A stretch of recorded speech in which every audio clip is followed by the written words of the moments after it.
transporte de pessoas nessas áreas que muitas pessoas moram adensadas, não tem opção, muitas vezes, de isolamento, porque as pessoas moram 5, 6, 7 pessoas no mesmo lugar, mesmo cômodo às vezes, quer dizer, como é que vão pedir isolamento social para essas famílias?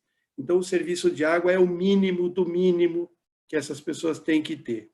Então, mais uma vez, parabenizo e coloco o Trata Brasil à disposição. O estudo está no site do Trata Brasil, ele tem já 2 para 3 anos, porque o censo é a cada 10 anos, então a gente também não consegue ter tantos dados assim para atualizar, mas ele é muito interessante de ver, e se você quiser, depois eu mando para a frente parlamentar distribuir a todos os componentes. Tá bom? Do meu lado, eu fico à disposição para o debate. Obrigado, viu, Henrique?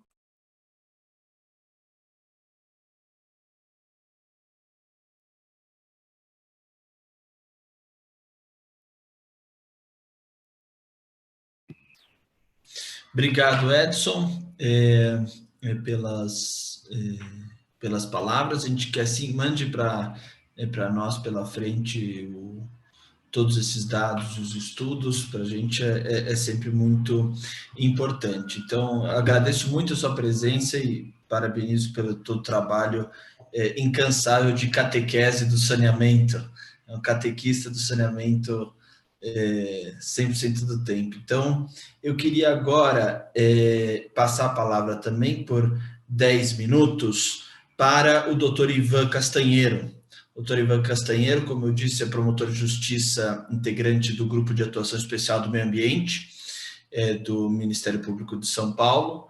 Então, doutor Ivan Castanheiro, são 15h28, 29 até 15h38, 39 para suas considerações. Muito obrigado pela sua presença. A gente quer na frente justamente colocar todos os atores envolvidos, inclusive os órgãos que têm por competência própria fiscalização. É importante que todos estejamos juntos nesse momento de implementação do marco.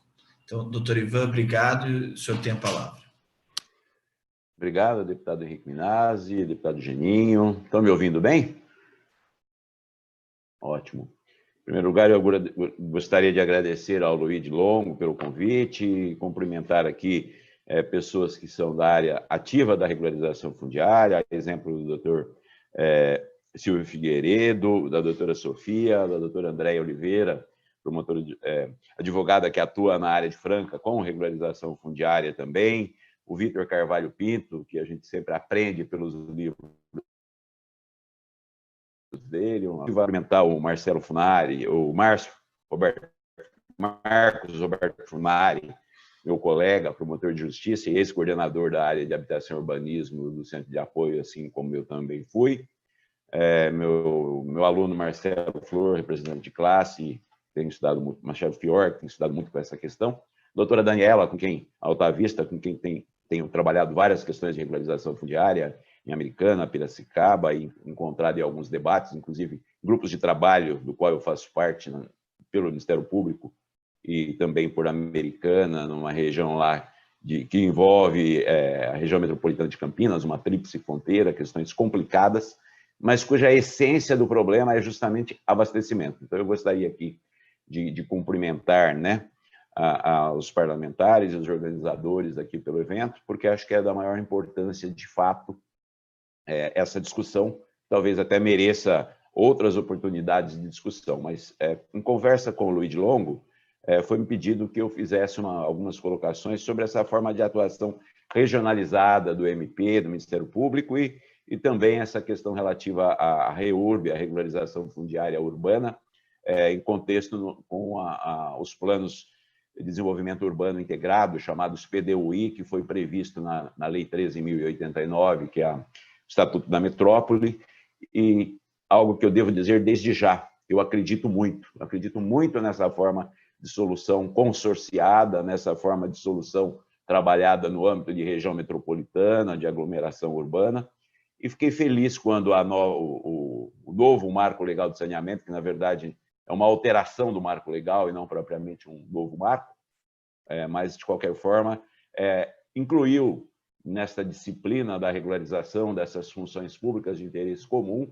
as micro-regiões, inclusive possibilitando que o Estado crie unidades regionais de saneamento, e nesse aspecto, especificamente quanto à titularidade de unidades regionais sendo criadas pelo Estado, eu vejo uma inconstitucionalidade. Eu não vejo na região metropolitana, não vejo na aglomeração urbana, não vejo na microrregião, que isso é previsto tanto na Constituição Federal, lá no artigo 25, parágrafo 3º, como na Constituição do Estado, no artigo 154. Mas eu vejo essa dificuldade do Estado criando essas unidades regionais de saneamento. Não vejo problema em os municípios se unirem para criar blocos, quer porque a lei dos consórcios assim o permite, quer porque é uma forma de associação que vai ser aprovado por convênio, por lei municipal. Então, eu vejo com bons olhos. Só essa ressalva. Nas demais, né, é importante mencionar que houve uma ação direta de inconstitucionalidade proposta pelo PDT, né, como todos sabem, em que o ministro Luiz Fux refutou essas questões de uma forma que eu concordo, a meu ver, até bem detalhada, e manteve, né, o novo marco legal, que é exemplo do que já aconteceu em relação ao denominado Código Florestal. Não acredito que vá ser barrado pelo Supremo. Eu acredito que é uma norma que veio para ficar, e é importante, então, que, ao meu ver, né, que haja esse trabalho, esse incentivo, né, da comissão aí parlamentar, junto ao governo federal, que tem um papel fundamental, não só porque cabe à União traçar essas diretrizes gerais, mas porque vai haver uma intensa necessidade de apoio técnico, de apoio financeiro, para tirar isso do papel. E o melhor caminho para que isso seja feito está, né, nas regiões metropolitanas, nas aglomerações e criações ou incentivo às micro-regiões, especialmente também a formação desses blocos municipais voluntários para atuar, porque, como a gente sabe, né, a privatização em si, a empresa em si, naturalmente, vai buscar um lucro maior e, portanto, vai buscar aqueles municípios que sejam rentáveis, né, do ponto que dê um retorno financeiro bom na operação de saneamento, não vai se interessar, né, pelos municípios menores e deficitários. Papel que até agora tem sido feito bem ou mal, né, pelas companhias estaduais de saneamento básico. Algumas trabalham bem, outras nem tanto, mas eu acho assim que não é o caso a essas alturas, já com uma lei, com um marco legal aprovado, né, de ser contra ou a favor da privatização, até porque isso às vezes é uma questão ideológica. O importante é que funcione bem, né, como o Edson Carlos no Trata Brasil, aí a quem eu também cumprimento, especialmente pela parceria, Edson, e também pela importância dos levantamentos que tem aí efetuados, que servem de gestão a todos os entes federativos.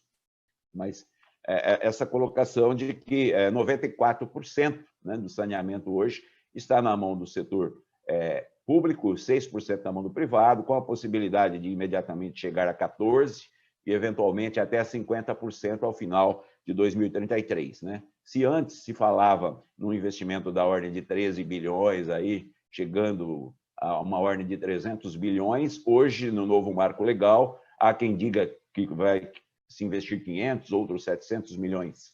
Né? De qualquer forma, aí há um papel muito importante por parte das agências reguladoras, e eu acho que foi importante que a ANA crie essas normas de referência, sem prejuízo, e, aliás, será muito importante a atuação individualizada das agências regionais, e aqui na bacia do PCJ, onde eu atuo, pelo Guaiama-Piracicaba, que é a bacia hidrográfica tida como mais avançada em termos de organização, né, e em termos de movimento econômico, é a segunda ou terceira maior bacia hidrográfica do país, perdendo para a região metropolitana de São Paulo e do Rio de Janeiro, onde há uma complexidade enorme de questões a serem resolvidas, porque tem uma porção federal da bacia, uma porção mineira e uma porção paulista.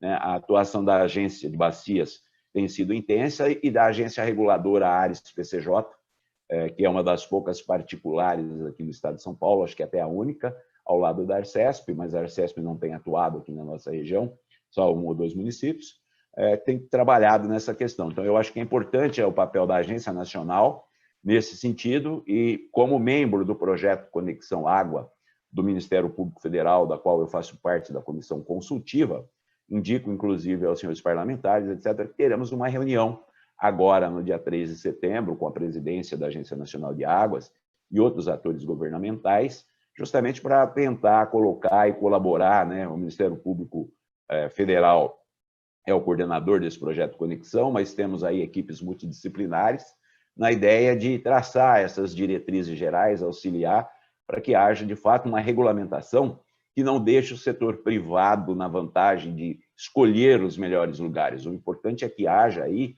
um equilíbrio, né? Uma solução justa, onde não fique apenas o filé para a agência, aliás, para o setor privado e o osso para o setor público.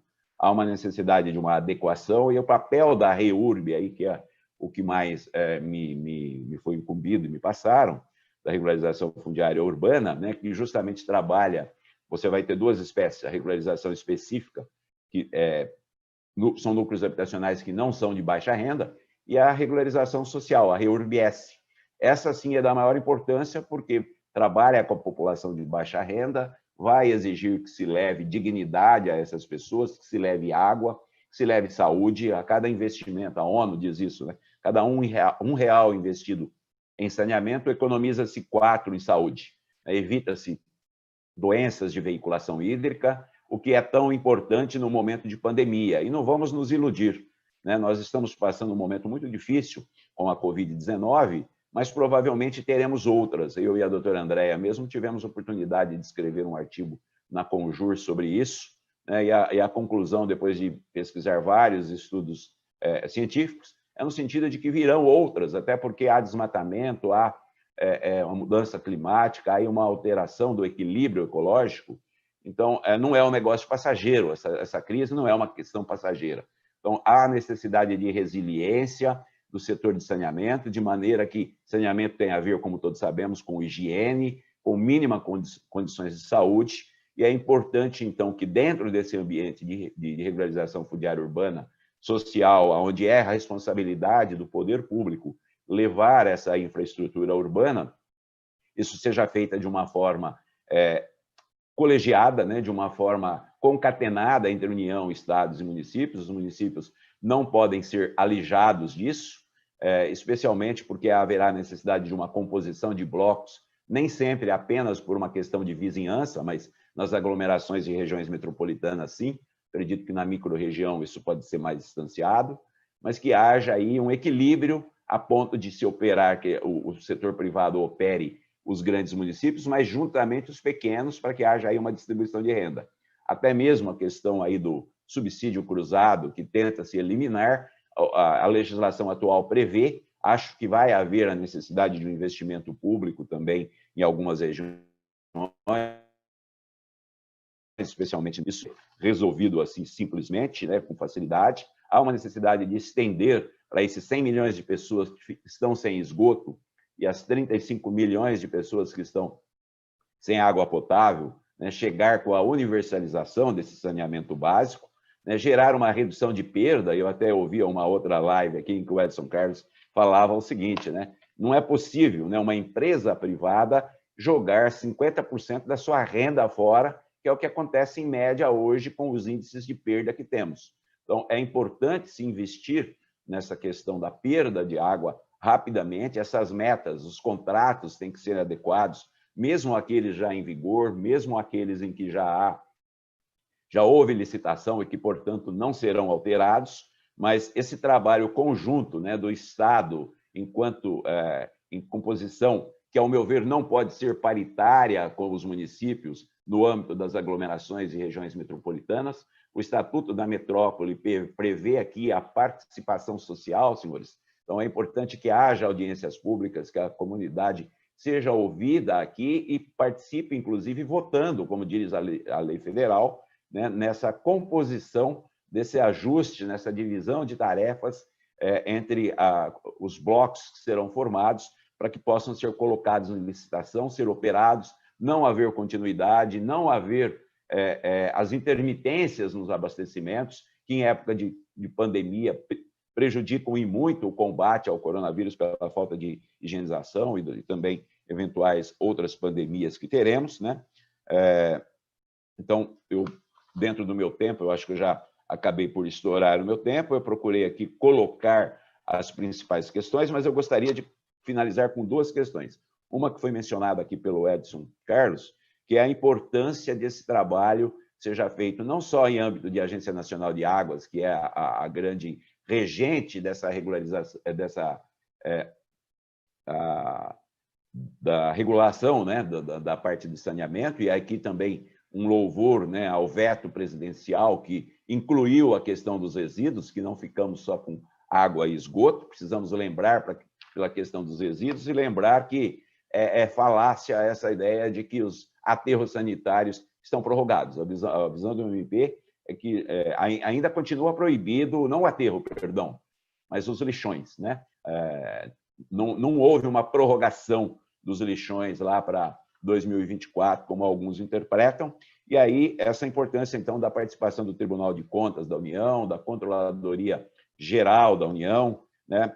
E aí essa aproximação que nós temos feito via Ministério Público, onde também participam, né, membros da sociedade civil e membros do setor empresarial, né, para tentar colaborar com a ANA nessa fixação dessas normas de referência para a regularização, para que hajam metas a serem cumpridas, progressivas, metas de perda, metas de universalização, vai ser fundamental. Eu acho que uma questão, até que depois, se houver tempo, eu gostaria de ouvir o Edson Carlos nos debates, é uma questão que sempre me preocupou, e ele é especialista nisso, é a questão das coletas de dados, de ranking. E eu dou só um exemplo. A Nanindeua, lá em Belém do Pará, que é a região metropolitana, é a cidade com pior qualidade de saneamento básico. Santos é a primeira do ranking. Só que o que a gente conseguiu apurar até junto a fontes do governo do estado é que ficam excluídas desse ranking de primeiro lugar os núcleos habitacionais de Santos, as favelas em palafitas, não entram nessa contabilidade que leva Santos a ser primeira colocada no ranking. Então, talvez a gente precisasse rever essas questões, porque muitas vezes a qualidade ambiental, no momento que nós estamos falando em regularização fundiária urbana, que nós estamos falando em REURB, em levar dignidade, em universalização, em acesso à água e esgoto, que é fundamental para a saúde, para a dignidade, como diz a ONU, é um direito fundamental humano, nós não podemos excluir e colocar isso debaixo do tapete e ficar no aguardo de que só após a REURB esse pessoal entra na contabilidade. É uma situação cômoda para o poder público e é uma situação cômoda para as empresas privadas que irão operar. Então, talvez a gente precisasse, se isso for correto, como eu tenho ouvido de algumas fontes, Edson, e aí acho que ninguém melhor que você para dizer até onde tem falhas ou não nessa questão, acertar isso para que possamos ser justos. Eu ultrapassei um pouquinho do tempo, peço desculpa aí ao deputado Henrique Minasi, mas fico à disposição, acabei... É sempre importante esses eventos, a gente se obriga a estudar um pouco, a gente fica atolado em processo. Eu teria outras coisas a dizer, mas certamente meus colegas que sucederão dirão, né? E qualquer coisa a gente volta aí para debater uma coisinha ou outra. Agradeço muito a oportunidade, foi um prazer estar num grupo tão qualificado quanto este, né?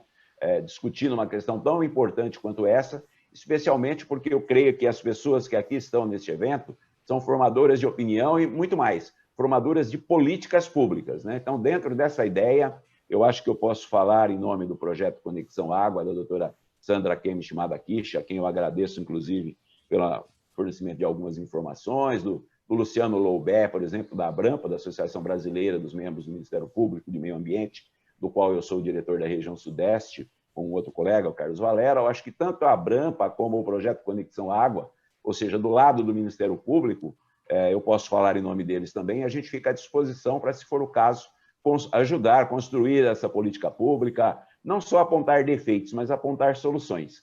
O Ministério Público Resolutivo, como somos hoje, nós não temos trabalhado mais naquela ideia do comando e controle e punição, nós temos tentado trabalhar política pública. Quando não é possível, obviamente, aí a gente tem que usar mais os rigores da lei, mas essa não é a forma de atuar moderna do Ministério Público. A ideia nossa é buscar, inclusive, a mediação, Perfeito. Que na REURB é muito importante. Fica aí a ideia, se puder conversarmos depois também sobre essa questão da mediação, que eu acho bastante importante nesse momento para levar saneamento, para levar a regularização a todos. Muito obrigado. Excelente, doutor Ivan. Muito obrigado pelas tuas palavras, pela tua presença, que é muito importante, né, nessa discussão. Eu queria... tem muita gente aqui participando, nós estamos com mais de 70 participantes. Eu queria, antes de passar a palavra para o Mauro, que eu já peço para ir desativando o som dele, queria só falar aqui da doutora Ana Salete, que está nos acompanhando, que é procuradora da FUNASA, que tem sido uma grande parceira da Frente Parlamentar do Saneamento, o doutor Paulo Teixeira, que é presidente da Biplast, o Walter Teske, que também tem sido um grande mobilizador da REURB, e mais várias outras pessoas que estão nos acompanhando e nos brindando com a sua audiência. Eu peço também ao Edson Carlos que anote essa consideração e essa pergunta do doutor Ivan para que possa ser respondida no momento das perguntas. Então, eu passo agora a palavra ao Mauro Santana Filho, Mauro Benedito Santana Filho, que é secretário adjunto de Coordenação e Governança do Patrimônio da União. Você tem a palavra, Mauro, por 10 minutos. Obrigado pela tua presença. Primeiramente, deputado Henrico Sassi, agradecemos, né, a possibilidade de conversarmos sobre um tema tão caro à população brasileira, né? E, como já foi bem falado pelos nossos antecessores, que nos antecederam aí na fala, né, é um tema que tem trazido grande impacto nas áreas social, econômico e ambiental do país. Então, a partir do momento da nova gestão, né, da Secretaria de Coordenação e Governança do Patrimônio, hoje assentada no Ministério da Economia, né, se passou a tratar de forma sinérgica com diversos órgãos, e mais à frente eu vou falar de modelos que estamos adotando, principalmente no que foi bem abordado pelo doutor Ivan, sobre um modelo prático para que possamos integrar a regularização fundiária com toda a infraestrutura básica, ou seja, um trabalho sinérgico, onde, no escopo da regularização fundiária, já levamos a cabo todo este tema de importância. E o saneamento básico, nós verificamos ele hoje como aquele que, junto com a regularização fundiária, são assuntos inteiramente complementares e eu vou mais além, eles são integrados. Eles não podem ser encaminhados de forma dissociada. Então é importante que se fale isso, né, inicialmente, e aqui eu passo a agradecer a oportunidade de participar desse fórum tão importante, né, agradecendo o deputado Geninho, Zuliane, e todos aí que fazem parte desse fórum. Desde já cumprimento a todos que já foram nominados, né, e porque eu trato isso aí como um feito histórico, até porque nós estamos falando a base São Paulo. E São Paulo, eu também sou integrante do estado de São Paulo, porque moro em Campinas, né, e sabemos que existe o ponto de São Paulo como um ponto para o Brasil que pode servir de exemplo com políticas públicas adotadas para regulação fundiária e saneamento básico, ou toda a política de saneamento. Então é importante essa integração, e desde já agradeço as palavras do doutor Ivan, e nos colocamos aqui na Secretaria, doutor Ivan, à disposição para justamente abrirmos diálogo nível federal, estadual, municipal, para avançarmos em um tema tão caro como esse da regulação fundiária, né, e o tema do saneamento. Então, partindo aqui para uma fala dentro do tempo que nos foi destinado, né, então esses efeitos que nós verificamos, tanto do saneamento básico como da regulação fundiária, eles potencializam o ciclo econômico, e nós verificamos isso. Já foram dados alguns exemplos, né, e eu cito aqui que dentro do estudo da Universidade Hebraica, né, e estudos feitos por todo mundo, a cada $1 aplicado em regulação fundiária, nós temos a previsão, se ela é urbana, em um retorno de $3 a $6, e se ela é rural, porque se torna produtiva, de $6 a $9. Então, é bastante interessante esse retorno econômico, porque o retorno econômico ele está totalmente atrelado a uma política de emprego e de alocação de recursos nas áreas sociais, ambientais, áreas de infraestrutura e áreas que são importantes para o país. Como já foi citado pelo doutor Ivan, no saneamento, a cada $1 ou R$1, né, em proporções semelhantes, nós temos aí 4 de retorno. Então, já verificamos a importância deste tema para que nós possamos, assim, gerar todo um ciclo econômico no país, um ciclo econômico produtivo. Então, é importante que falemos isso, porque isso, bem estruturado e criando-se uma dinâmica de um processamento onde trabalharemos junto a regulação fundiária mais o saneamento, nós teremos uma potencialização econômica com possibilidades, aí nós falamos ao nosso parlamento, de alocação de recursos para frentes importantes do país.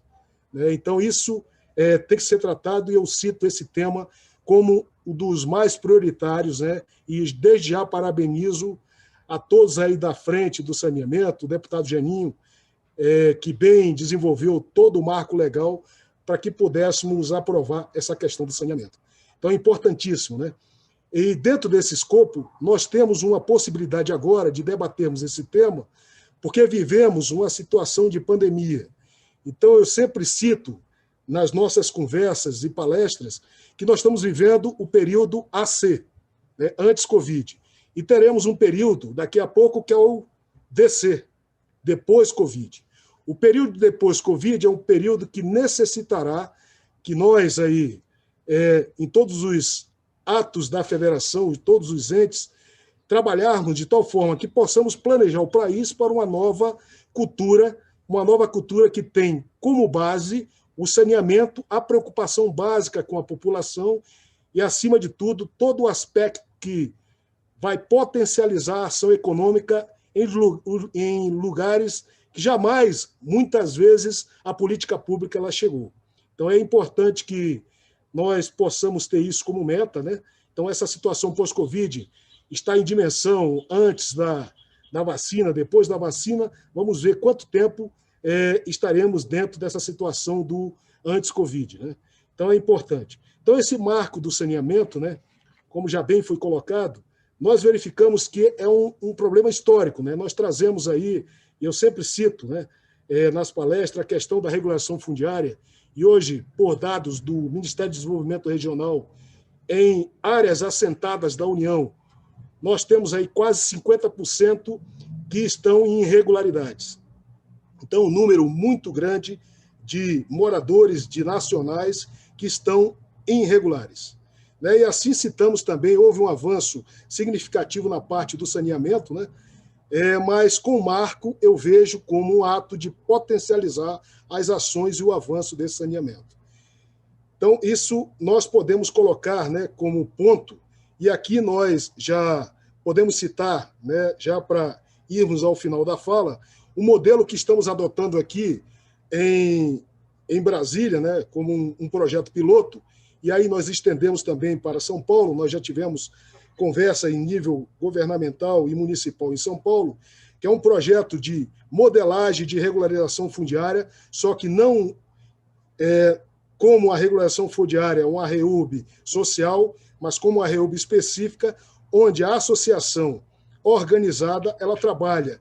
E nós passamos dentro do escopo da regulamentação da 13465, já da redução do valor final avaliado do lote, nós deduzimos todos os atos de infraestrutura.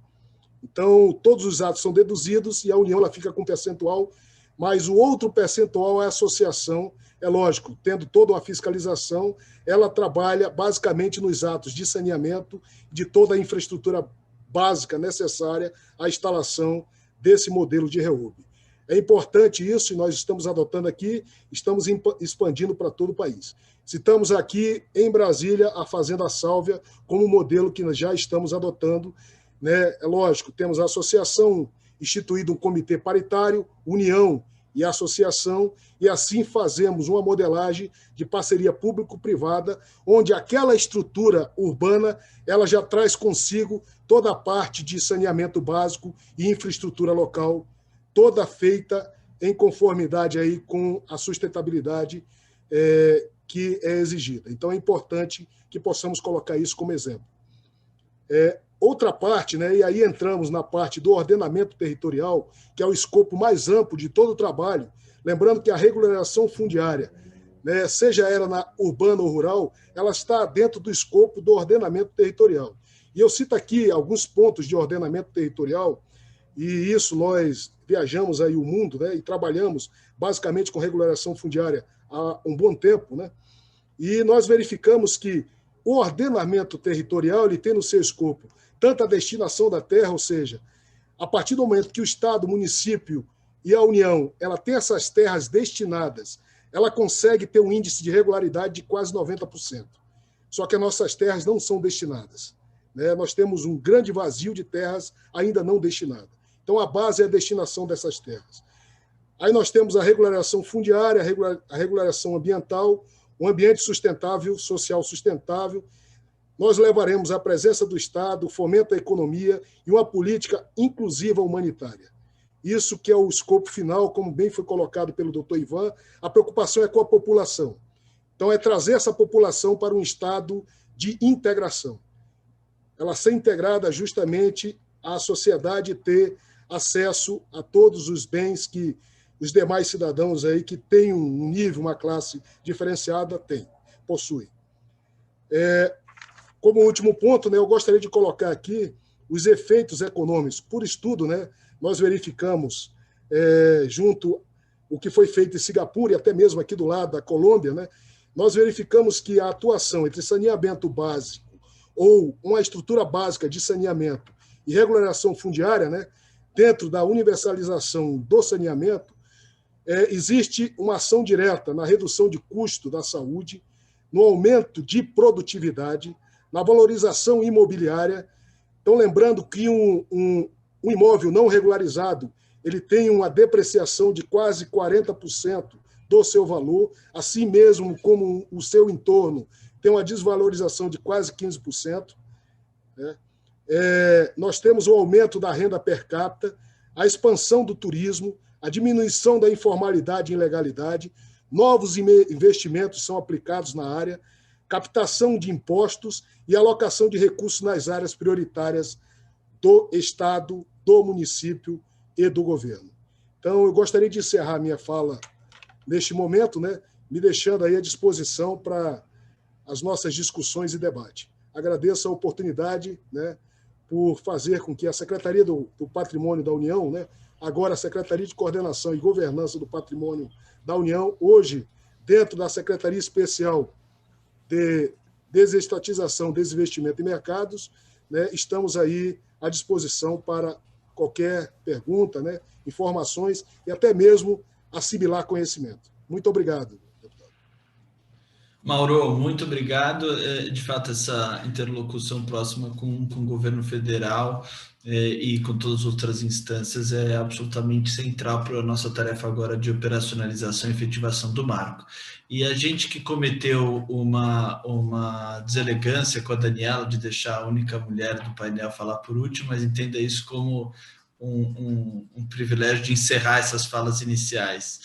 E depois eu queria lembrar as pessoas, enquanto a gente libera o microfone da Daniela, que nós podemos já começar a colocar as perguntas, porque após a fala da Daniela a gente vai ter um momento de resposta de perguntas aqui no bate-papo, vocês podem ficar à vontade. Então, a Daniela Altavista é secretária executiva do Cidade Legal, do Programa do Estado de São Paulo. Eu queria te passar a palavra também por 10 minutos, já agradecendo muito a sua presença e sua contribuição.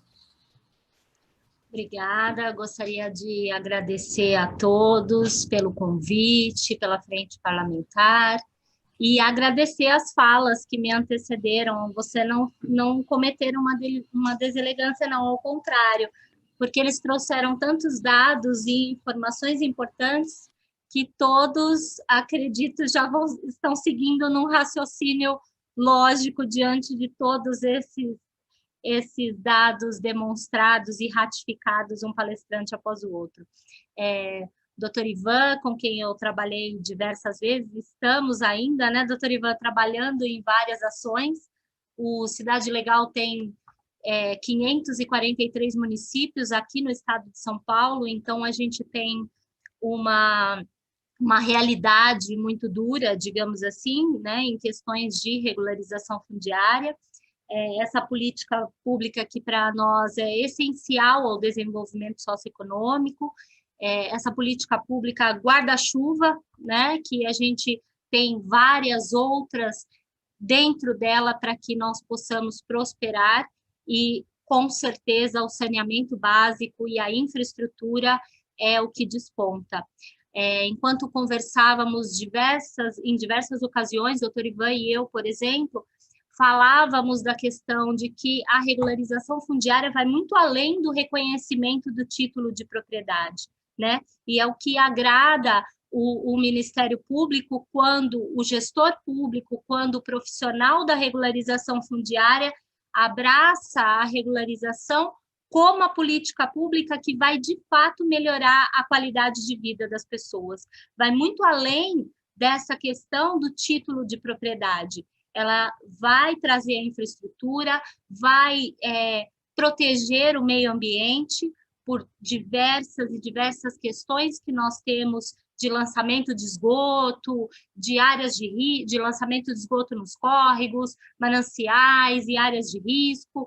Então, a irregularidade fundiária, a infraestrutura precária na irregularidade fundiária desponta como um dos piores impactos dessa irregularidade tão grande como conversamos, como foram apontados os números, mais de 30 milhões de domicílios, cerca de 50% dos imóveis urbanos do Brasil. Então, é alarmante esse número, e é uma felicidade para quem opera e para quem busca essa melhoria na qualidade de vida das pessoas, receber uma lei como essa, que é o novo Marco do Saneamento, com esse artigo que fala que deve ser aplicado, né, que é o artigo 53, que fica estabelecida a política federal de saneamento básico em áreas irregulares, em áreas, ou como a lei diz exatamente, em núcleos urbanos formais, informais e informais consolidados, porque esse é a luta de quem está trabalhando com regularização. A gente avança no processo e não consegue implantar a infraestrutura, não consegue a aprovação ambiental porque não tem infraestrutura, e não consegue entrar com a infraestrutura porque não tem a matrícula do parcelamento. Então, a gente fica sempre buscando uma solução, e quem está no meio disso é a população de baixa renda, é a população que está 40 anos naquele lugar, aguardando a melhoria dessa condição, né? População que sofre com saúde, em que o gestor público tem um gasto com saúde que ele não consegue mensurar, em razão da irregularidade, em razão da falta de tratamento de água, né? Então, a gente receber um artigo como esse que diz vai ser implantado o saneamento, né, a infraestrutura das obras de saneamento básico em núcleos informais irregulares consolidados, é uma grande vitória, porque durante muito tempo a gente ouviu que não pode, que precisava terminar o processo de regularização com as matrículas. E só aqui em São Paulo, dentro do Cidade Legal, hoje eu tenho 125 mil famílias que já poderiam ser beneficiadas, porque já tem um projeto de regularização pronto, em que já se delimitou o que é passível de regularização. Então, não todas as áreas que ainda estão em conhecimento, mas o que nós já avançamos, são 125 mil famílias que nós já definimos. Esse é o perímetro, isso é o que será regularizado, esse pedaço não tem mais problema. Então, nós podemos avançar, podemos implantar a infra. E no cenário anterior, nós não poderíamos até que, de fato, evoluísse ao registro de imóveis com a individualização das matrículas, com a matrícula do parcelamento e a individualização. Hoje, não. Então, isso é uma conversa, a regularização é uma prioridade do governo de São Paulo, do nosso secretário da Habitação, Flávio Amari, dando continuidade quando o então vice-governador Rodrigo Garcia era o nosso secretário, né? O Geninho que falou aqui, que me antecedeu aqui no programa Cidade Legal. Então, essa luta de que a gente, de fato, consiga levar essa melhoria, né? Nós temos esse debate no Ministério Público das questões ambientais, o quanto elas impactam, né, para a melhoria das famílias.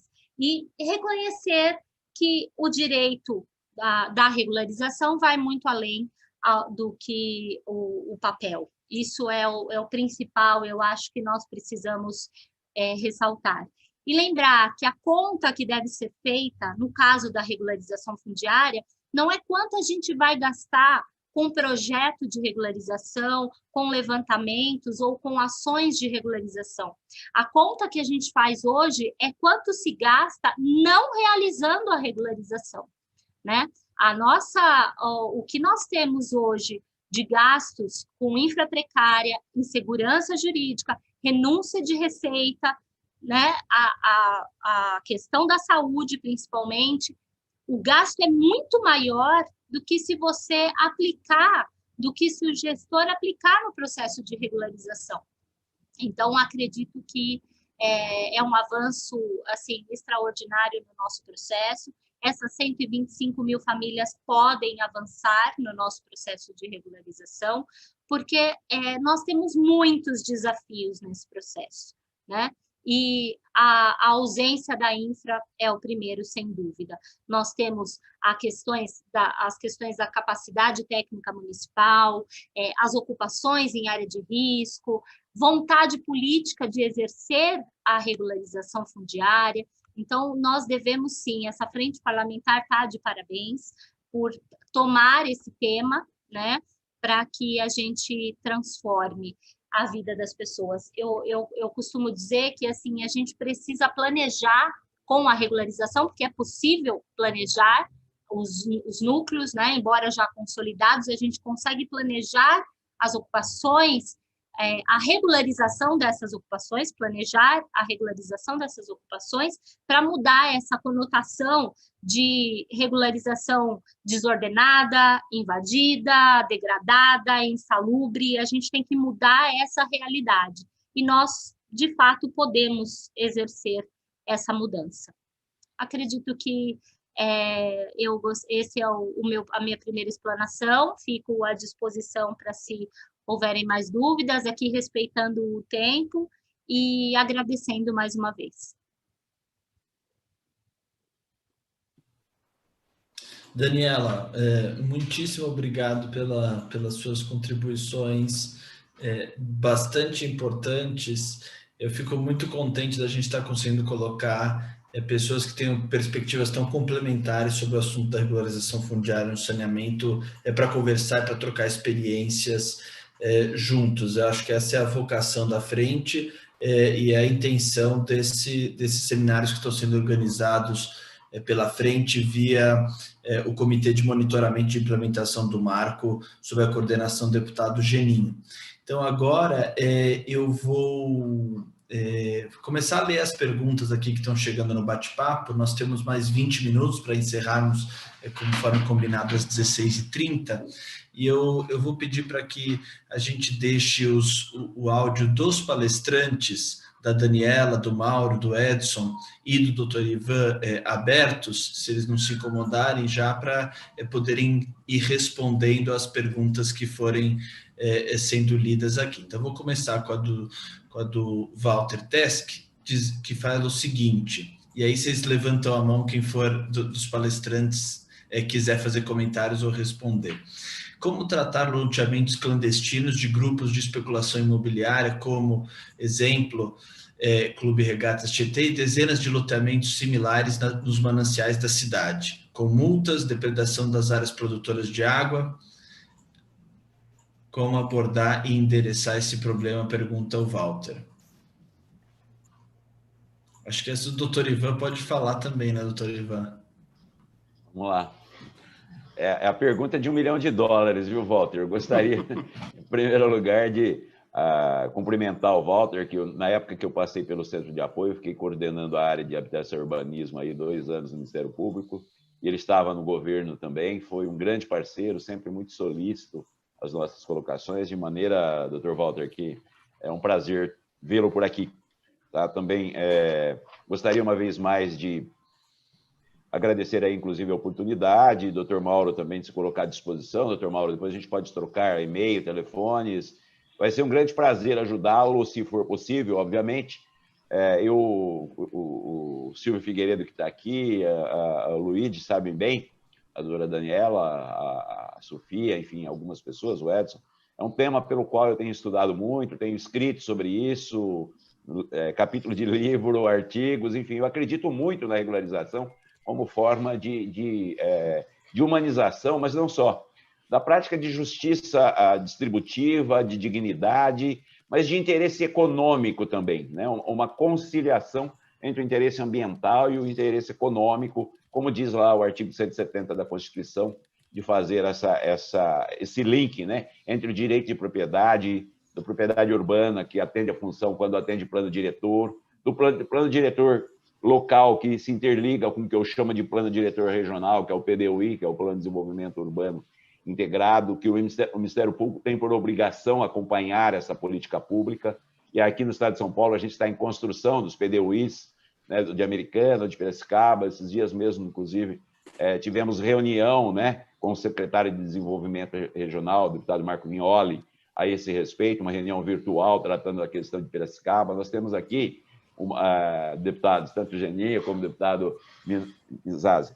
A gente tem aqui uma escola Americana. Eu tenho N problemas, a doutora Daniela sabe bem disso. Nós estamos em uma divisa ali de Paulínia e de Cosmópolis, com alguns empreendimentos numa área de proteção ambiental municipal, cujos registros estão parte em Campinas, doutor Mauro, onde o senhor parte em Paulínia, parte em Americana. O saneamento, a Sabesp, que opera em Paulínia, é a mais próxima, mas a Americana não é Sabesp, e aí tem um problema de tarifação, de contornar. Piracicaba é um trabalho que eu comecei aqui num procedimento administrativo de política pública.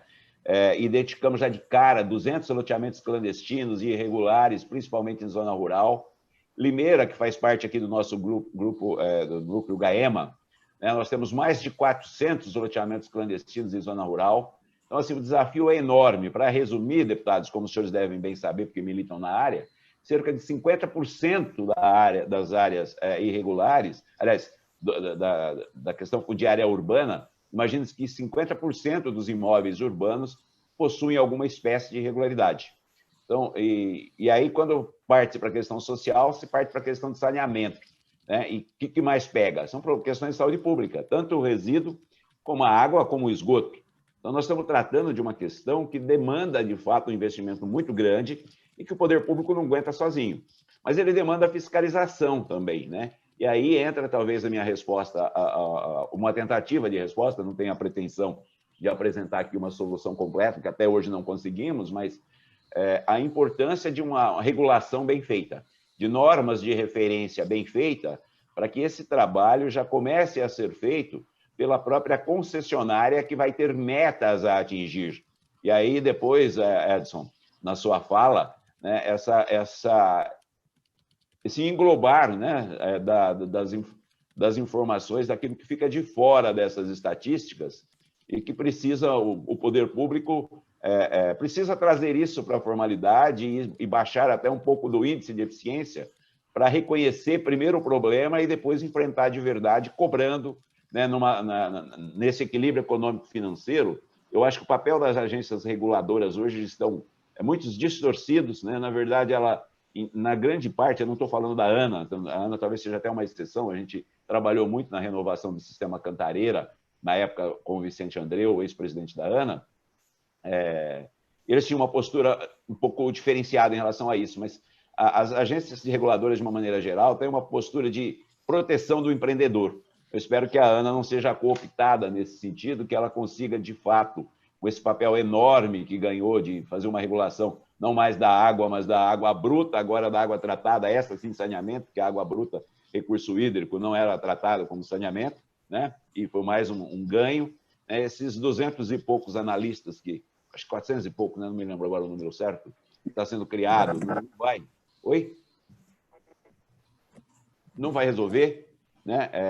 Eu tenho percebido nas conversas com a Ana a preocupação e a responsabilidade, mas uma boa regulação para atingir áreas como essa, né? E a atuação do Ministério Público, do outro lado, cobrando do poder público, de fato, uma fiscalização e uma regulação do uso do solo, para evitar que outros mananciais, né, nos problemas da Guarapiranga, que a colega Rosângela Staurengue fez um trabalho excepcional, ganhou algumas ações, excelentes ações, inclusive, mas que têm dificuldade de implementação adequada, como o Dr. Walter, que é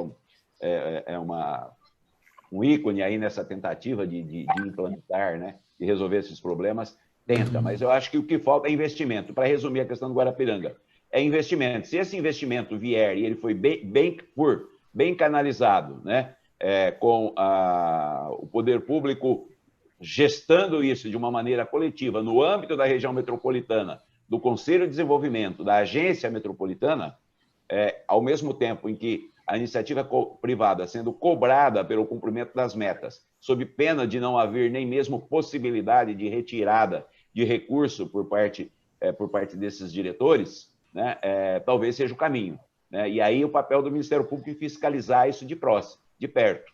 Aqui, acho que não é nem tanto o indutor de política pública ou o Ministério Público fazendo uma mediação da política pública, mas cobrando, de fato, os agentes públicos de qualquer esfera que eventualmente se omitirem nessa fiscalização, até para evitar novos surgimentos nesse sentido de núcleos habitacionais que ficam irreversíveis e praticamente impossível de se restabelecer a qualidade de vida e o equilíbrio ambiental nessas áreas. Falei demais, mas a pergunta demandava. Não, perfeito, doutor Ival. Quem quer fazer algum breve comentário sobre a resposta? Mauro, Daniela. Mauro, diga.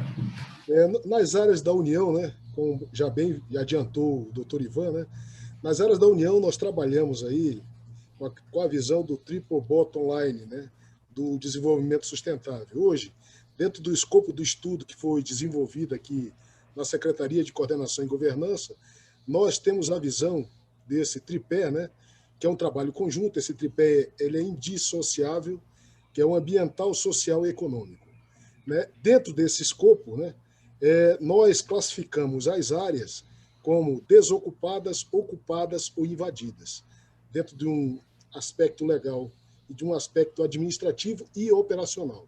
Nas áreas desocupadas, nós tratamos como terras devolutas e as terras imobilizadas. Por que eu estou falando isso? Isso é uma classificação mais à frente para as áreas, para que essas áreas elas possam ser revertidas num ambiente de regularização fundiária. Para as áreas ocupadas, nós temos as áreas regularizadas, são aqueles que pagam taxas de ocupação regulares, e as irregularizadas. E as invadidas, nós temos as produtivas e as improdutivas. Isso foi uma forma de você sanear e colocar dentro de um modelo de uma visão exponencial e empresarial essas áreas. A partir do momento que você aloca essas áreas para esse modelo, você consegue tratar e negociar, né, com aquele que invadiu ou aquele que ocupou de forma mais efetiva. Se você está numa área invadida e ela é produtiva, né, você tem que ter um trato diferente. Se você está numa área invadida, ela é improdutiva ou ela é imobilizada por questão ambiental, nós temos um outro trato.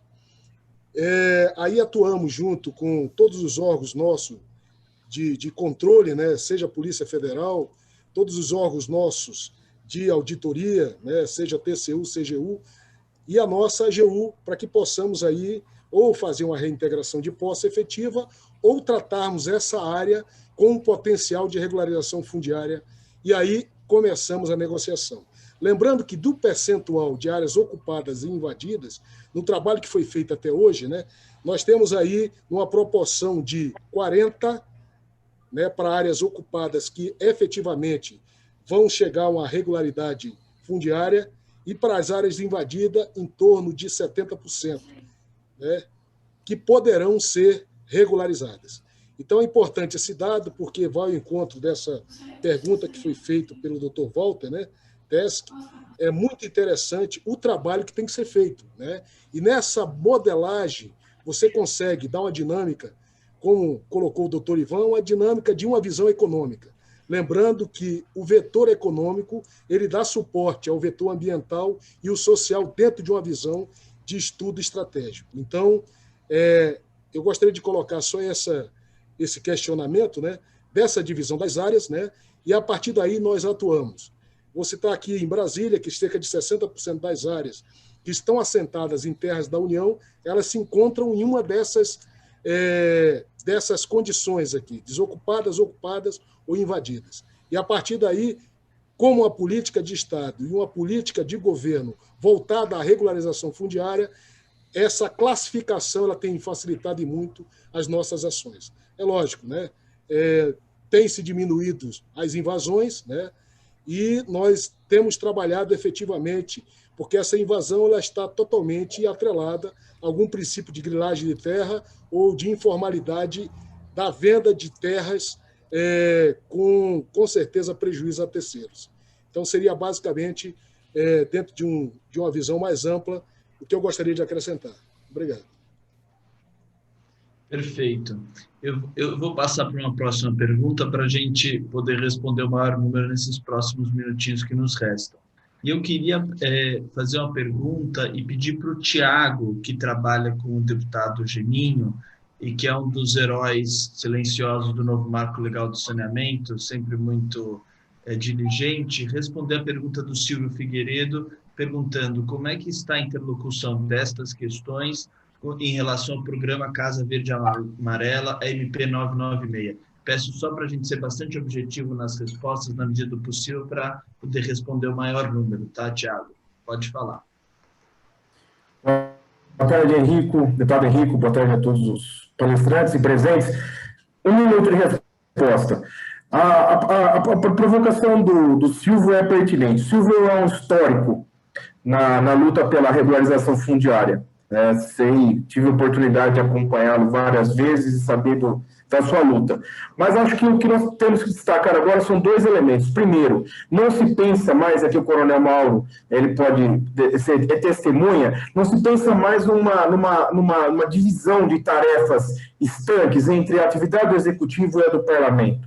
Então, quando eu vejo o MP 996 sendo apresentado pelo presidente da República, eu já vejo todo o movimento da Câmara dos Deputados e do Senado exatamente para contribuição. Então, não se pode mais hoje pensar, por exemplo, habitação ou regularização fundiária destacada dos elementos do saneamento ou de resíduos. Nós pensamos hoje como um pool, como um controle geral. Então, quando o Silvio coloca aqui, mas a responsabilidade de X ou de Y, eu acho que nós chegamos a um ponto em que todas as responsabilidades devem ser compartilhadas. E acho que é uma superação do que foi no passado, onde decretos regulamentadores eram feitos top-down. Hoje não é mais assim. Hoje eu vejo que, mesmo com todas as dificuldades, às vezes, de interlocução política, todo decreto tem a participação do seu destinatário final, que é a sociedade civil, mas também o parlamento. Então, já se foi aquele momento em que decretos eram feitos porque havia uma comissão de notáveis. Hoje o parlamento está ativo nesse sentido, daí porque eu vejo que a MP 996 ela é o passo inicial, e o texto vai ter uma contribuição efetiva. Deputado Henrico, com certeza vai ser, e agora eu vou fazer um elogio público, deputado, que pensa o saneamento não como um elemento realmente estanque, mas sim uma cadeia, onde o elemento ambiental está embutido, como elemento habitacional está embutido, até porque a finalidade é o ser humano. Então, como nós pensamos de forma interligada, eu acho que a relação da Frente Parlamentar de Saneamento com a frente Parlamentar do Municipalismo, por exemplo, porque em última instância é aonde vai ter a ponta, vão fazer toda a gerência para que haja contribuições e para que divisões apenas orçamentárias ou de responsabilidades não possam ser simplesmente substituídos a uma finalidade que a Daniela colocou, a dignidade daquela pessoa que está lá, que precisa ter o título de propriedade, mas mais do que isso, deputado Henrico, precisa de água, precisa de coleta, precisa da destinação exata do resíduo. Então, essa é a minha contribuição e tenho certeza que o Silvio, por ter sido já integrante, inclusive, do diretor da Organização das Cidades, vai saber que o trabalho dele há uma continuidade e uma evolução. É isso. Muitíssimo obrigado, Tiago. Eu vou pedir agora para o Edson responder aquela provocação, se não me engano foi do doutor Ivan, acerca do levantamento dos dados do saneamento. Edson. Isso. Eu queria agradecer ao doutor Ivan, porque ele colocou pontos aí fundamentais. Desde que, quando nós começamos a fazer o ranking em 2009, a a gente tinha uma dificuldade enorme, doutor Ivan, porque muitos municípios, dos 100 maiores municípios, que é onde nosso ranking pega, muitos nem preenchiam o SNIS. E tinha muitas cidades lá com um branco. Quando a gente ia procurar, tinha branco. E aí a gente colocava 0, dava uma confusão danada, porque aí os caras ligavam lá, pô, vocês puseram 0, mas é que eles não davam um número, no ranking matemático, onde não tinha número, considerava 0 e dava uma confusão danada. Com o tempo, todo mundo começou a preencher o SNIS com um pouco mais de cuidado, porque sabiam que alguém ia publicar alguma coisa, então eles tinham que tomar um pouco mais de cuidado. Até hoje, a gente carece, como o SNIS é voluntário, as empresas operadoras preenchem e mandam, ele não pode dizer que é totalmente voluntário, porque o governo federal atrela recursos ao preenchimento do SNIS e tal, mas ele não é obrigatório e não é fiscalizado, não é checado, os números não são checados. Esse é o projeto Acertar, que o Ministério do Desenvolvimento Regional vem trabalhando aí já há algum tempo para que esses números sejam auditados. Mas, efetivamente, doutor Ivan, os números que são dados, muitas vezes, não levam em consideração essa população que a gente está falando aqui.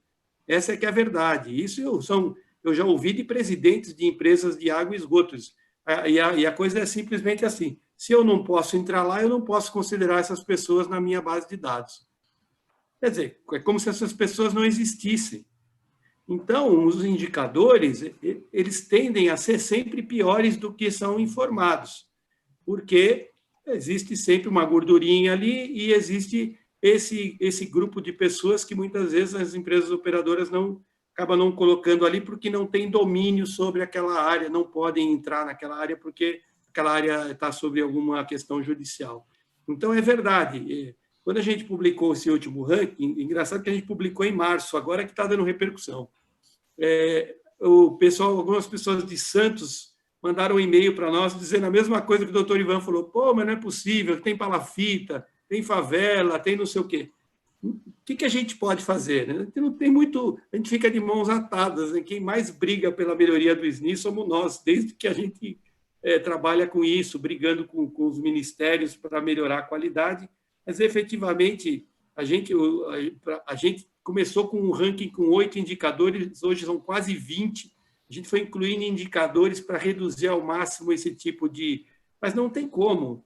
Os números são aqueles, são oficiais, são os números publicados, a gente é obrigado a usar, e tem essas distorções, a gente sabe. Mas o ponto positivo é justamente essa discussão que nós temos aqui. Quando a sociedade se mobiliza e diz, não é isso não, eu moro aqui, não é bem assim, eu acho que é onde a gente gera pressão para que o número seja auditado. A gente já recebeu críticas assim de outras cidades.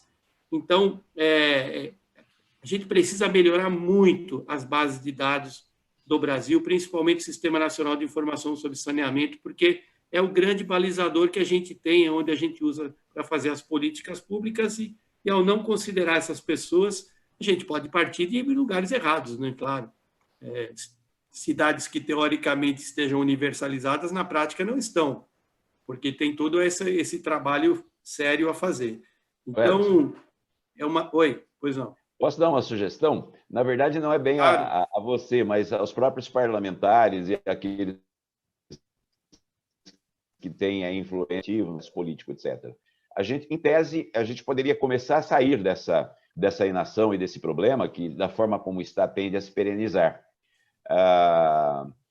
Na medida em que o SNIS ele é praticamente voluntário, porque ele só vincula, né, transferência de renda, doações, se ele perder esse caráter da voluntariedade, e parece-me que isso é fundamental para que haja um planejamento do Estado, o Estado tem que se planejar em cima de dados reais, então não tem que ficar facultativo ao poder público fornecer ou não a informação. No momento em que houver a obrigatoriedade de fornecimento da informação, a omissão desses dados vai caracterizar crime de falsidade ideológica da parte de quem fizer, assim como o delito de improbidade administrativa civil, porque ele está distorcendo um dado importante para efeitos de planejamento estatal e criações de políticas de várias vertentes, inclusive ambiental e de saúde pública. Fica aí a sugestão, o deputado Geninho, o deputado Henrico, né, de fazer um projeto tornando esse fornecimento de informações obrigatórias. Eles seriam complementar a toda essa política de saneamento e de regularização.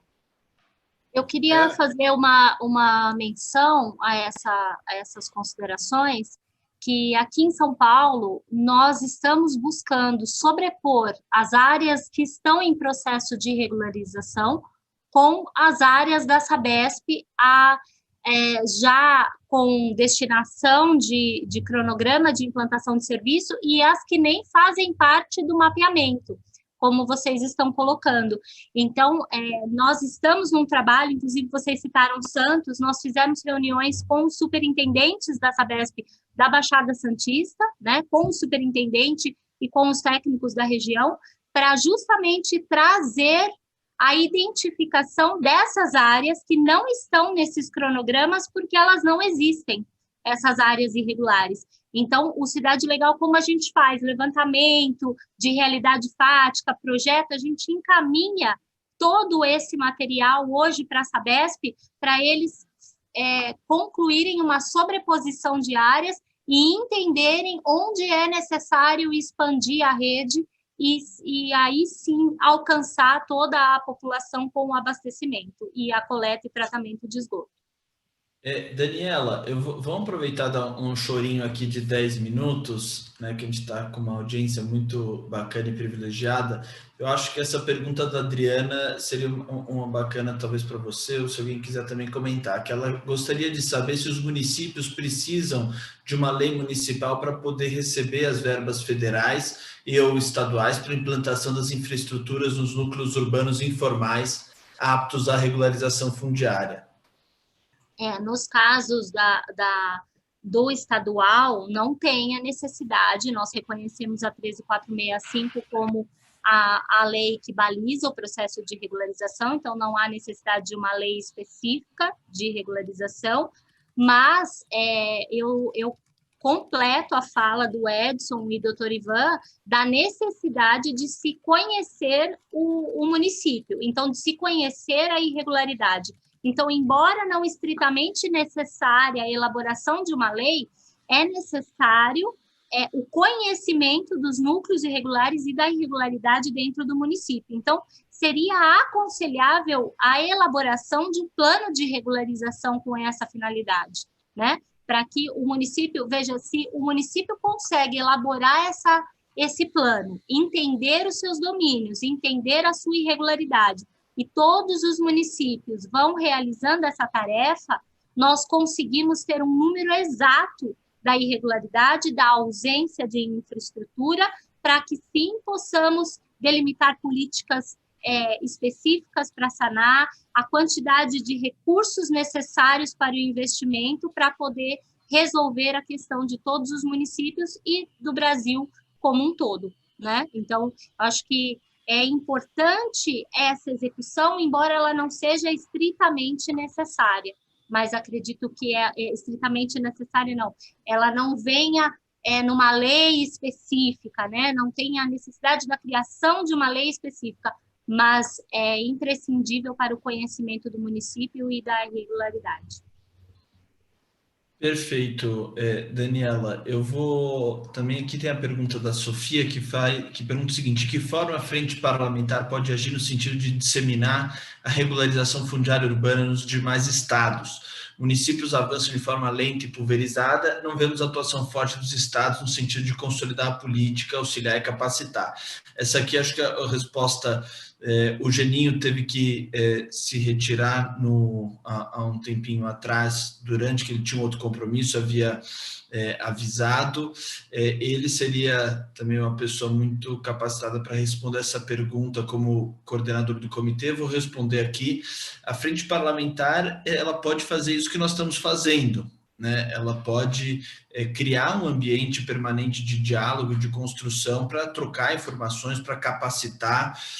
Nós temos trabalhado também no sentido de estímulos à regionalização, canalizando esforços para isso, que a gente sabe que é um ponto central para solucionar qualquer um desses problemas. Nós, como frente parlamentar, devemos acompanhar também a edição das normas de referência da Agência Nacional de Águas, e também estamos preparando, a gente já anunciou isso, um portal de auxílio e de capacitação aos agentes estaduais e municipais, que a gente está chamando de Mais Saneamento, um portal de tirar dúvida, e também de amplificação de boas práticas, né? Isso eu sempre achei que a frente parlamentar deve ter essa vocação de amplificar cases de sucesso. Onde deu certo, nós precisamos falar, nós precisamos colocar.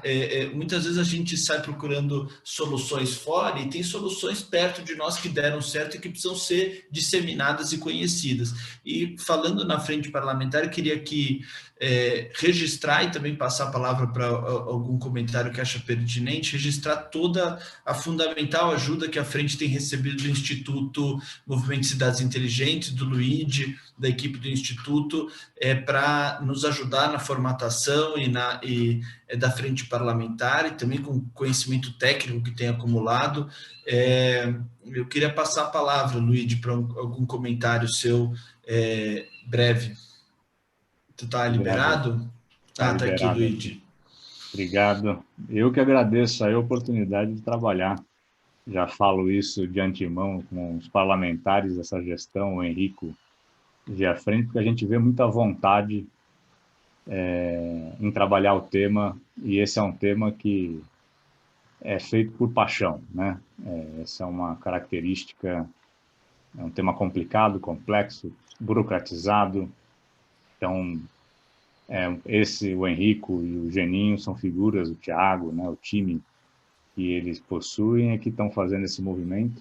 E acho que, entrando no gancho da pergunta que acabou de ser feita, já aproveitando para responder a segunda, né, que fala sobre a questão das ferrovias, um dos papéis da frente, como o Henrico bem comentou, é de trazer cases que deram certo. Quais foram as atitudes do executivo, ou via Ministério Público, ou do setor privado. Então, por exemplo, no caso da ferrovia, a gente já pode, Henrico, se me autorizar, a trazer o case de Iperó, que foi feito com a ajuda do Ministério Público e do... Aqui no Cidade Legal. Junto com o E município. foi feito lá uma ação onde o município, a área da ferrovia, tinha uma série de problemas de uso de droga, de uma área abandonada, e com a ajuda dos agentes locais, o prefeito tomou aquela área como um case de sucesso dessa temática, né? Então, ali ficava lixiviando os metais pesados dos vagões, uma série de problemas ambientais também. Mas, desculpa. Voltando, então, acho que o Edson Carlos colocou um tema, o doutor Ivan também, a doutora Daniela, o Mauro, e o Henrico sempre nos colocou essa parte da institucionalização das ações da frente parlamentar, né? Então, aquilo que é institucional é aquilo que a gente tem que falar, aquilo que a gente tem que tratar. E a questão que o Dr. Edson colocou da licença social, né? Esse termo de o que fazemos sem a licença social. Como que a gente pereniza a política pública sem o interesse do cidadão? Não se pereniza, não existe garantia de contrato melhor que a vontade da sociedade, né? Da sociedade formada pela classe A, B, C, D, isso que é a sociedade, né? Então, nesse ponto de vista da licença social, principalmente se tratando de regularização fundiária, os aspectos do dinheiro que existe disponível no mundo, que é muito, para o tema de saneamento, a gente está falando de coisas na ordem de 17 trilhões de dólares, e hoje com a trava no aspecto ESG, que no Brasil é o ASG, o ambiental, o social e a governança, estimulam essa análise de projeto com dinheiro carimbado para o estímulo ao setor. Então, se tem um momento de plenitude para tratar com seriedade o saneamento, principalmente vinculado à regularização fundiária, é agora. E a frente, na figura do Henrico, está atenta a isso. E aí eu queria, na verdade, voltar, Henrico, já como um spoiler também, mas para que você fale, porque eu acho que o espaço da licença social está ligado a ouvir os atores, a engajar os atores. E o aspecto que o Henrico deu da gente tentar desenvolver, que eu acho que aqui já nasce uma parceria com tantos atores positivos, das audiências públicas, Henrique. Perfeito. Nós estamos organizando a exemplo dessa de hoje, desse seminário online, outras audiências públicas, pode chamar, de seminários, justamente para colocar o envolvimento de todos os atores e trazer conhecimento para que a frente seja, de fato, esse âmbito de troca de informação, de troca de experiências. Então, nós estamos construindo uma agenda para esse ano, até o final do ano, de audiências como essa, com os mais variados temas, para que a gente justamente mantenha o tema e aproveite esse momento em que o tema está no coração, está no centro do debate, Edson, graças ao esforço de tantos de nós, para que a gente possa superar os desafios. E todos vocês, evidentemente, vão ser partícipes disso, serem convidados, mesmo quando o tema não for regularização. É aquilo que eu não me recordo mais quem falou, acho que foi o Thiago que disse na fala dele. Nós queremos ter uma visão global e interligada do saneamento, de forma que todos os aspectos complementares eles devem se interligar para a gente formular boas políticas públicas e implementar o marco da melhor forma possível. Essa é a missão da frente, a missão do comitê, deve ser a missão de todos nós como militantes do saneamento. Então, assim que nós tivermos também esse cronograma definido das audiências, do que nós já temos bastante bem esboçado, nós vamos acionar todos para participarem e darem suas contribuições. Certo? Eu vou fazer o seguinte, vou passar por 1 minuto para cada um dos palestrantes para fazerem suas considerações de caráter final, para a gente não passar tanto do tempo, embora o papo esteja muito bom, eu tenho certeza que nós vamos ter várias outras oportunidades. Então, vamos invertendo agora, Daniela, 1 minutinho de considerações finais, por favor. Olha, eu queria novamente agradecer o empenho de todos, dizer que essa última fala do Luigi coloca muito bem a questão de parceria. Esse é o foco do programa Cidade Legal hoje em São Paulo, o doutor Ivan sabe disso. A gente busca todos os entes envolvidos no processo de regularização para dialogar, cartórios, Ministério Público, as companhias de infraestrutura, de saneamento, e porque os municípios, principalmente, a vontade política de entrar no processo de regularização, de realizá-lo, nós precisamos estar juntos. Então, essas discussões de hoje são estritamente necessárias ao sucesso dos processos, tanto de regularização específico, como de saneamento, e a junção de todos eles, né? As parcerias, como o doutor Ivan falou muito bem, nós precisamos pensar no resultado, no bem comum dessa população. E se nós não nos movermos nesse sentido juntos, né?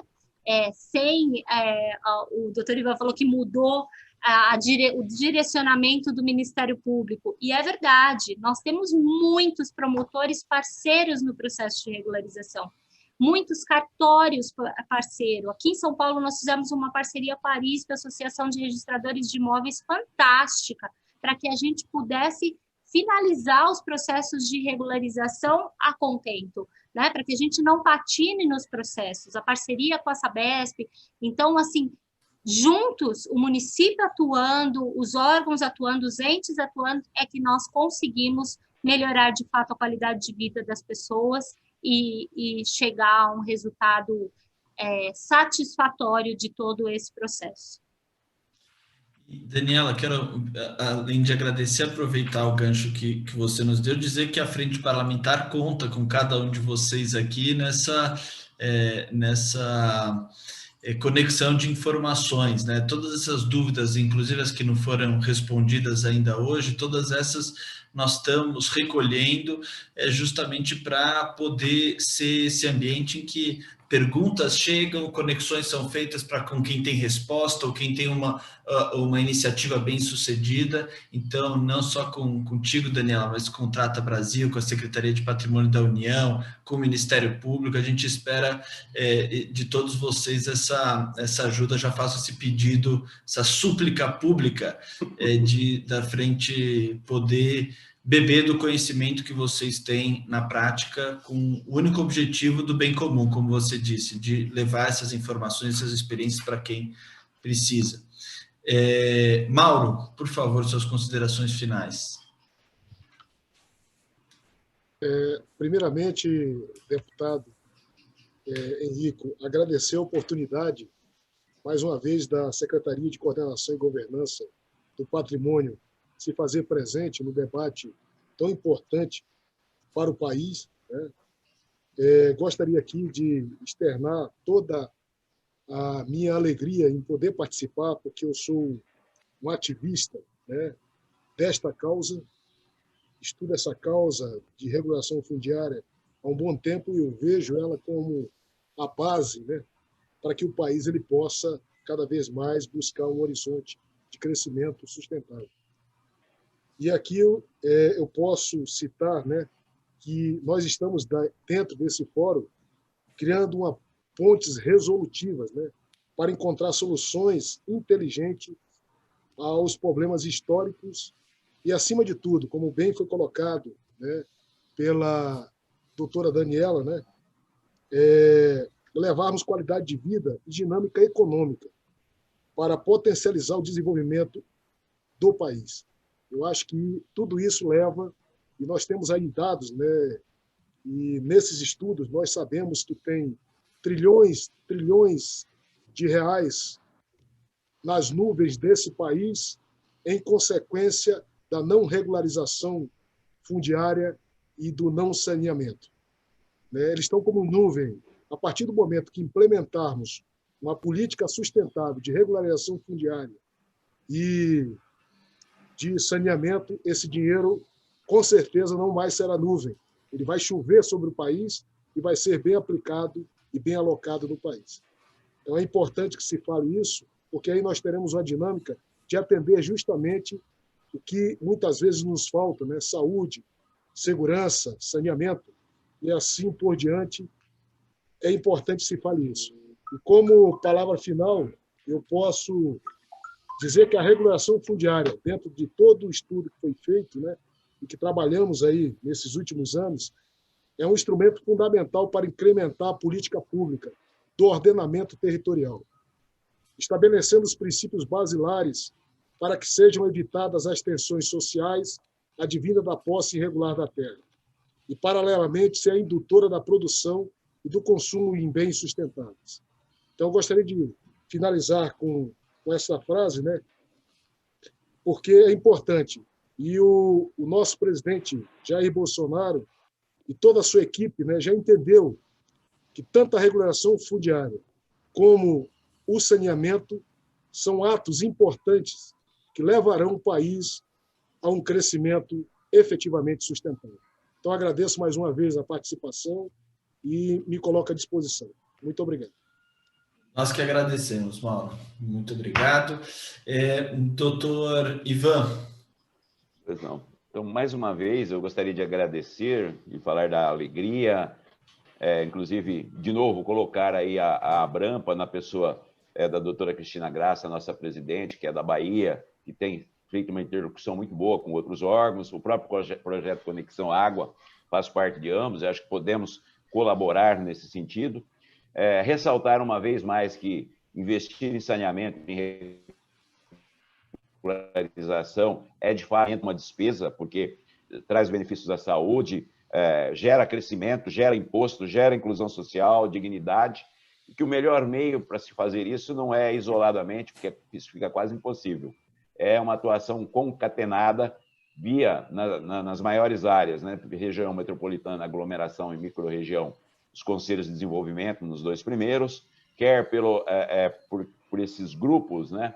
Esses blocos que os municípios formarão, quer pelos consórcios que não foram alijados desse processo de regularização urbana e de atuação no saneamento, apenas foi proibido aí os contratos de programa sem licitação. No resto, a lei deixa clara essa possibilidade. Eu acho que a gente precisa trabalhar isso, até porque vem numa linha de compartilhamento de informações que o próprio Supremo tem adotado, né? Então, não é o caso de ficar brigando por titularidade, é o caso de se dar as mãos e fazer esse trabalho aí conjuntamente, né? Isso vai gerar, como lembrou o doutor Mauro aí, maior produtividade, vai gerar benefício na educação, vai gerar valorização desses imóveis, né? Por consequência, a arrecadação tributária, gera menos problema com o trânsito, menos poluição atmosférica, menos estresse às pessoas. A ideia, precisamos combater com base na próprio artigo 10 da lei de REURB, né?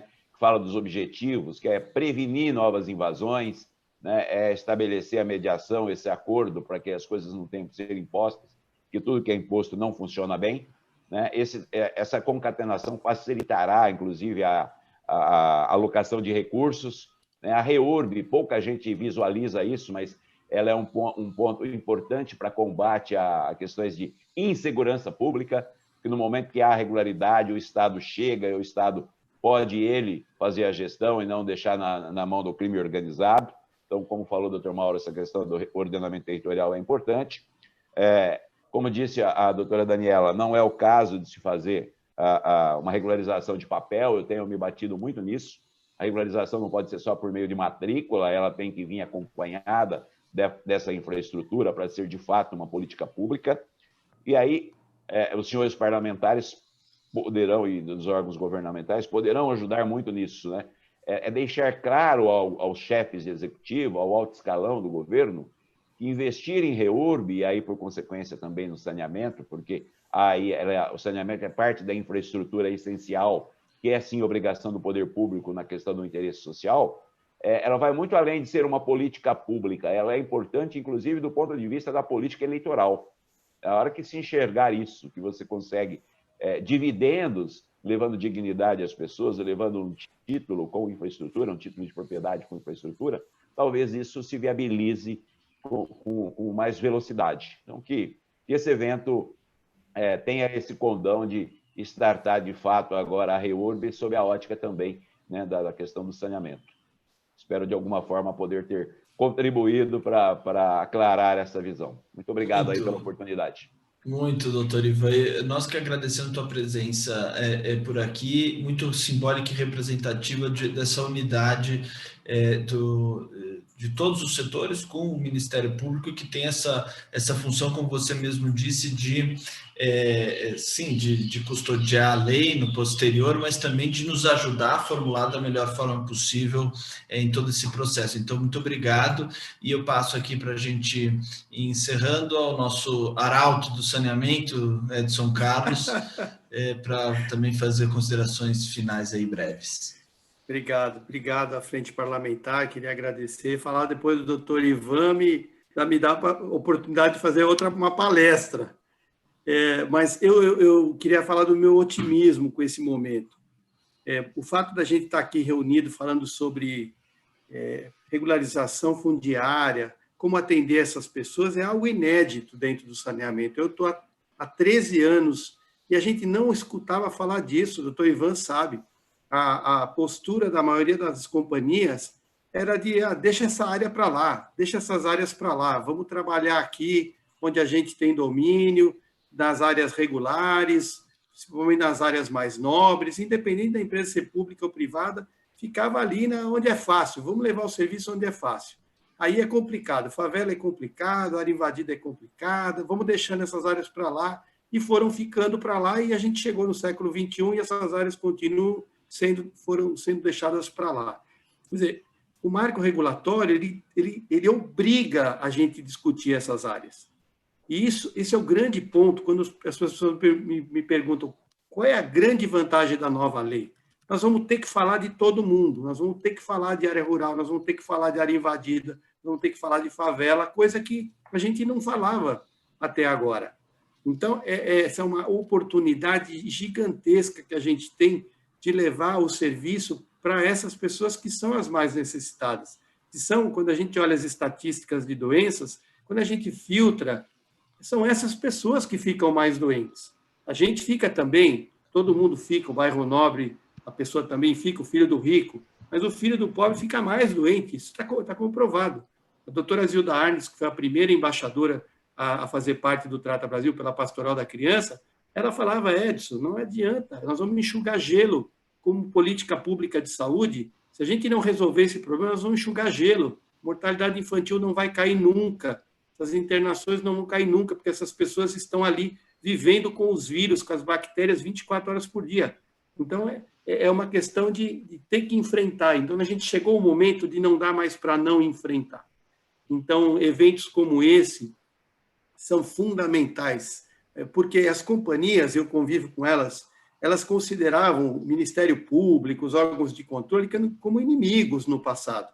Era assim, pô, eu quero falar com todo mundo, mas não me bota um promotor na frente porque eu não quero, porque hoje não, eles conversam, as pontes estão sendo criadas, a Brampa tem um grande papel, viu, doutor Ivan? Queria aqui meu elogio público. Nós conhecemos a Brampa na gestão do doutor Sávio Bittencourt, depois a gestão do doutor Fernando Barreto, agora a doutora Cristina, todos imbuídos do mais nobre dos sentidos de fazer convergir o MP para soluções, menos judicialização, menos ações criminais e mais soluções. Essa visão do MP é fantástica, é uma mudança radical do que eu assisti desde que o Trata Brasil nasceu. Então, eu sou muito otimista e eu coloco aqui o Trata Brasil, viu, doutora Daniela, à sua disposição, ao doutor Mauro, o Luigi já é amigo nosso, colocar o Trata Brasil à disposição, onde a gente puder ajudar, a gente está sempre à disposição. E muito obrigado. Viu? Excelente, Edson. Eu quero encerrar agradecendo a todos que participaram, principalmente os 4 palestrantes, a doutora Daniela, o Mauro, o Edson, o doutor Ivan, pelas palavras, pelo conhecimento que nos transmitiram, a todos que fizeram perguntas, que nos assistiram, que acompanharam também pelo YouTube. E eu fico realmente, sem nenhuma demagogia, extremamente feliz e contente de ver a frente concretizando a vocação dela, que nesse momento ser um espaço institucional de troca, de diálogo e de encontrar solução. Todo mundo está no mesmo barco aqui, nós temos perspectivas eventualmente, às vezes, diferentes, mas nós precisamos sempre estar em constante diálogo e institucionalizar esse diálogo. É o nosso maior desejo para frente, é o nosso maior desejo também com a constituição do Comitê de Monitoramento do Novo Marco Legal, que o deputado Geninho está coordenando com muito brilhantismo. Então, eu queria agradecer a todos vocês, agradecer também ao Luigi, ao Instituto, pela parceria, pela ajuda em todo o trabalho da Frente Parlamentar, e reiterar meu pedido, nós precisamos do conhecimento de vocês, da experiência de vocês e da participação sempre nesses nossos eventos, audiências da Frente Parlamentar, de todos que aqui estão, para a gente enriquecer mais o debate. Então, nós vamos mantendo contato, nós vamos enviar as próximas datas de conversas e de audiências que nós vamos ter, e uma excelente final de quinta-feira, um bom final de semana depois a todos, e até a próxima.